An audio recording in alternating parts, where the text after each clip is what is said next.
Today we are going to learn how to make Tikka Masala. So this is a really cozy, nourishing dish. And a lot of the time people think that they won't like curry or Tikka Masala because it's supposed to be like really spicy. But the sauces we're going to use today are more like a spiced spaghetti sauce than really spicy curry sauce like you normally hear. And they're still super full of flavor, but they're not as spicy. The other thing is this can be completely made ahead of time. And put in the fridge. Even you can put the sauce in and everything, and then you could just warm it up when you're ready to eat it, so it's nice and easy to make a few days in advance. And then the last thing is this can also be served with naan or rice too. Okay, so for today we're going to need some starchy vegetables that are going to soak up the sauce, like potatoes, cauliflower, broccoli. We need other vegetables like onion, carrots, bell pepper. And then we also need chicken or paneer or both. If you watch my whole chicken video, you can use some of the leftover chicken from that. And you also need paneer, which is sort of like a cheese. And then you also need a jar or two of sauce, depending on how saucy you want your tikka masala. And you also need some olive oil. So today we have 3 sauces we're going to try, and we're going to see how spicy they are. And how flavorful they are. So the first sauce I have is Kaimal Kashmiri curry. Then I have Kaimal butter masala. And finally I have Muyara tikka masala sauce. So these are all mild sauces, and now I'm going to have my brothers come on and try them. Okay. So Brennan is 11 years old and he likes a lot of foods but doesn't like too much spice. And Connor is 13 years old and doesn't like spice at all. So they're going to help me try these and see which ones are the least spicy but still flavorful. Okay, so we're going to start with this one. And we're going to just each take a spoon. You go. Okay, so you guys like that one but had a little zing at the end? Yeah, it's a little spicy. Okay, so now we're going to try the next one, the butter masala.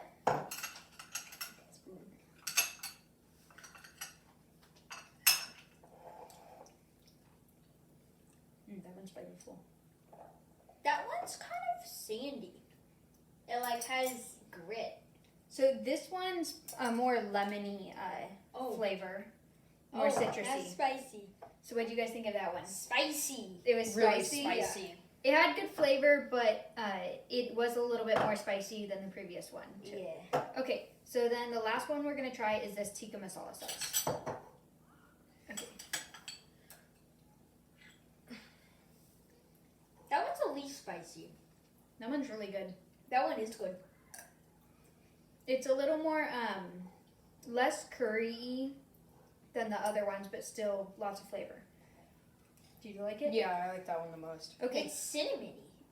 So it ended up being, this is the least spicy, and then this was the middle, and then this was the most spicy. So they're all really flavorful and good. It just depends on the level of spice. Guys, are you looking forward to dinner tonight? Yes. Okay.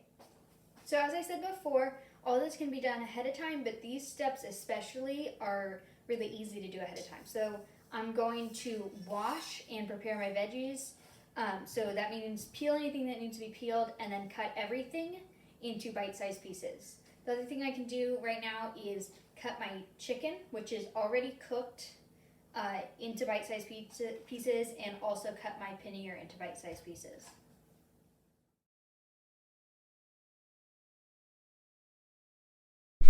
So now we're going to talk about proportions for the veggies, chicken, and paneer. So for chicken, you need about half a chicken breast per adult size portion. This can change depending on what your family likes best, or you can just take it out.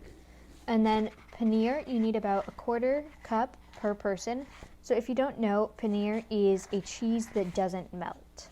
And then for the veggies, you need a cup to a cup and a half of uncooked chopped veggies per adult size portion. This can be carrots, potatoes, broccoli, cauliflower, peas, greens, anything that you think will taste good. Just so you know, you need about 1 carrot per adult, 1 potato per adult, half a bell pepper per adult, 1/4 cup of peas per adult. So just you can adjust the amounts, but try to make it so that you have extra leftovers because it's really good as leftovers. Okay, so once you have your veggies and your chicken and your paneer cut, you're gonna put them in containers and put them in the fridge. And you can store these for up to 2 days before making the tikka masala. If you're making the tikka masala now, you can just leave them on your cutting board and we'll continue to cook them. Okay, so now we are going to cook our tikka masala veggies and paneer and chicken. So you can do this 2 ways. The first way is you can do it in a crock pot and let it cook for 3 to 4 hours on low, or you can cook it in a pot on the stove.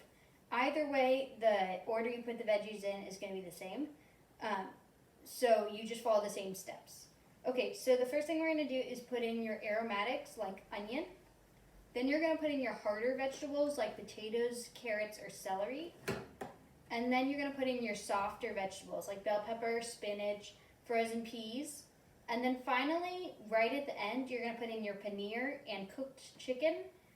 These only have to be warmed up. They don't actually have to be cooked because the chicken's already cooked and the paneer doesn't have to be cooked. Okay, so now we're going to cook our vegetables. So if you're doing this in a crock pot, I'm just going to explain it real quick. You're going to put some olive oil on the bottom of the crock pot, put your onions, then your hard vegetables like carrots and potatoes, then your soft vegetables like greens, peas, and bell pepper, and then you're going to finish it off with your paneer and chicken, and you'll put the lid on tightly and put it on low and let it cook for 3 to 4 hours on low. And then you're just going to proceed to the next step after your veggies are all cooked. So if you're doing it on the stove, the steps are a little bit different. So you're going to start by turning on your pot to medium low, and you're going to put some olive oil and your onions in the bottom. You're going to cook them for about 5 to 8 minutes. They should be clear but not super browned. And then once they're cooked, you're going to put your potatoes and carrots or other hard vegetables in. And you're going to let them cook for a few minutes with the lid off, still on medium low. And then you're going to put the lid on and turn it down a little bit and let them steam to cook them faster. So this is going to take 30 minutes. So it's going to take the longest out of all the things.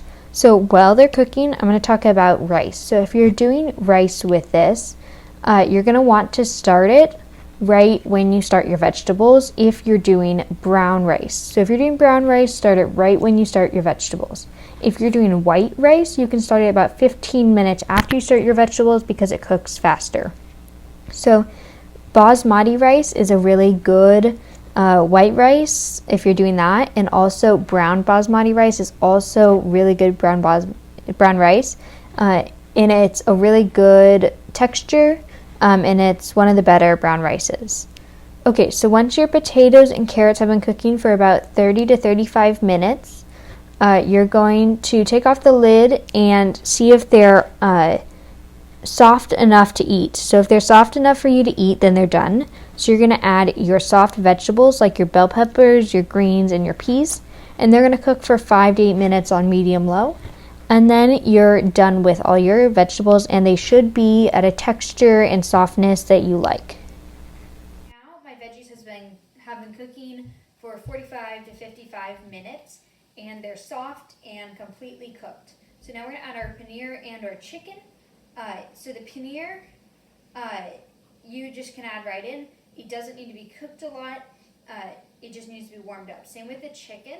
Now, if your family doesn't all eat chicken, like if you have a vegetarian, something like we do, you can just keep the chicken on the side and everyone can add their own, or you can add it all in if you all like it. And then after that, we're also going to put in sauce. So depending on how much sauce you like, you can put 1 or 2 jars in. I'm going to do a mix of 2 kinds. But if you have a picky kid, now would be the time to take out some of the veggie paneer chicken mix before you put the sauce on, so that the kid can eat it without the sauce if they're picky. Okay, so now I finished putting my paneer and sauce in, and it's all done. So I'm going to show you what it looks like. It just looks like that. And remember, you can put as much sauce as you want. I did about 1.5 jars of sauce, but it's completely your choice. So once the sauce is all warmed up, you're ready to eat it.